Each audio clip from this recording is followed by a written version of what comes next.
तो दोस्तों आज हम लोग जिस कंपनी के बारे में बात करने वाले हैं उसका नाम है एरो ग्रीन टेक। आप इसके चार्ट को देख रहे हैं। अपने लिस्टिंग के बाद इसमें कुछ खास तेजी आई नहीं, इसमें उल्टा गिरावट हुई, लेकिन यहाँ पर एक राउंडिंग बॉटम बना और इस राउंडिंग बॉटम का यहाँ जब ब्रेकआउट हुआ अभी 1-2 हफ्ते पहले, उसके बाद ये अपने लाइफ टाइम हाई के ऊपर निकल चुका है और इन दिनों इसमें वॉल्यूम भी भर भर कर देखा जा रहा है। तो आने वाले दिनों में इसमें और भी ज्यादा तेजी देखने को मिल सकती है, क्योंकि अभी तो ये बस शुरुआत है। तो दोस्तों इसके टारगेट्स जानने से पहले एक बार हम इसकी फंडामेंटल एनालिसिस देख लेते हैं। कंपनी का पूरा नाम है एरो ग्रीन टेक लिमिटेड। 943 रुपए इसका मार्केट प्राइस है और इंट्राडे में आज इसने 20% का अपर सर्किट लगाया है। मार्केट कैप सिर्फ 1421 करोड़ का है, यानी कि स्मॉल कैप कंपनी है। स्टॉक पी 35 का है। आरओसी इसका काफी शानदार है 35.2% एंड आरओई भी बहुत बढ़िया है 26.1% का। पिछले एक साल के हाई लो की बात करें तो 298 का लो था और 945 का इसने हाई लगाया, यानी कि बहुत ही बम्पर रैली देखने को मिली है। तो दोस्तों अगर मैं आपको इस कंपनी के बारे में बता दूं तो यह कंपनी सन 1982 में इनकॉर्पोरेट हुई और ये biodegradable products, high tech products and having patents, income for such products, technology आदि का बिजनेस करती है।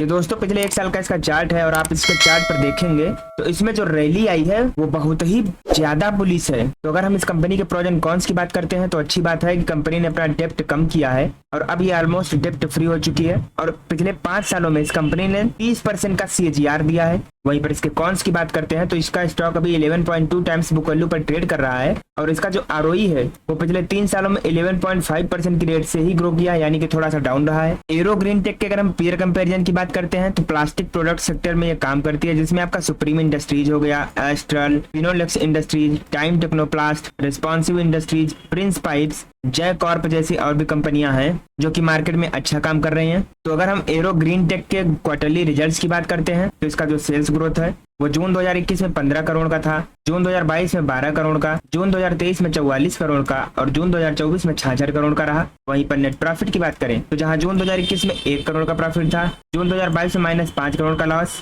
जून 2023 में 9 करोड़ का प्रॉफिट और जून 2024 में 20 करोड़ का प्रॉफिट देखने को मिला है। कंपनी के लॉन्ग टर्म प्रॉफिट लॉस की बात करते हैं तो इसका जो सेल्स ग्रोथ है वो मार्च 2013 में 15 करोड़ का था, मार्च 2017 में 53 करोड़, मार्च 2021 में 52 करोड़ और अभी बात करें हाल की तो 171 करोड़ का टोटल सेल्स ग्रोथ रहा। और नेट प्रॉफिट की बात करें तो जहां मार्च 2013 में 3 करोड़ का प्रॉफिट था, मार्च 2017 में 35 करोड़ का प्रॉफिट, मार्च 2021 में 7 करोड़ का प्रॉफिट और अभी करंट में बात करें तो कुल 40 करोड़ का प्रॉफिट भी देखने को मिला है। यानी कि दोस्तों कंपनी चाहे प्रॉफिट का लेवल हो या फिर सेल्स ग्रोथ का, दोनों ही लेवल पर बढ़िया काम कर रही है। तो अगर हम इसके स्टॉक प्राइस CAGR की बात करते हैं तो पिछले 10 सालों में कंपनी ने 21% की रेट से, पिछले 5 सालों में 80% की रेट से, पिछले 3 सालों में 83% की रेट से और पिछले 1 साल में 172% का रिटर्न दिया है, जो कि बहुत ही शानदार रिटर्न होता है। कंपनी की अगर हम बोरोइंग्स की बात करें तो जहां मार्च 2013 में 3 करोड़ का उधार था, उसके बाद मार्च 2020 में कंपनी ने 5 करोड़ का उधार लिया और इस समय मार्च 2024 तक सिर्फ और सिर्फ 1 करोड़ का उधार और रह गया है। जिसकी तुलना में टोटल एसेट की बात करें तो जहां मार्च 2013 में 25 करोड़ का एसेट था, मार्च 2020 में 92 करोड़ का एसेट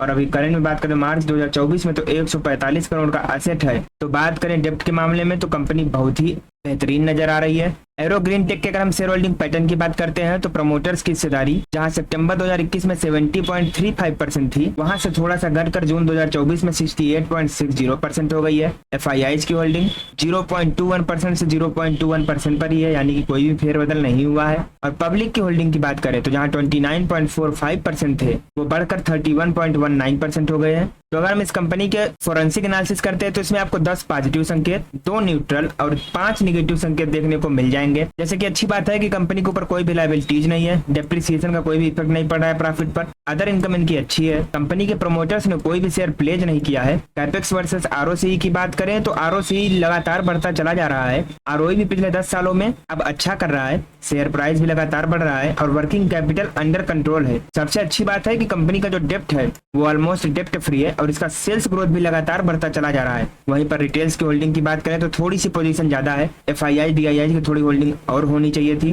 बाकी वैसा कुछ खास देखने को है नहीं। तो अगर हम एरो ग्रीन टेक के रेवेन्यू की बात करते हैं तो इसका जो प्रोडक्ट है water soluble films 21.5%, royalty income patent 1.8% and 76.4% others. Segment का ब्रेकअप करें तो green products around 5% and high tech products 95%। Operating profit का ब्रेकअप करें तो हाईटेक प्रोडक्ट्स से इनको 97% से ज्यादा का मुनाफा होता है, बाकी का 2.5% ग्रीन प्रोडक्ट्स है। इनके अगर हम एसेट का ब्रेकअप करते हैं तो हाईटेक प्रोडक्ट्स में इनका 79% से ज्यादा का एसेट है, बाकी का ग्रीन प्रोडक्ट्स में है।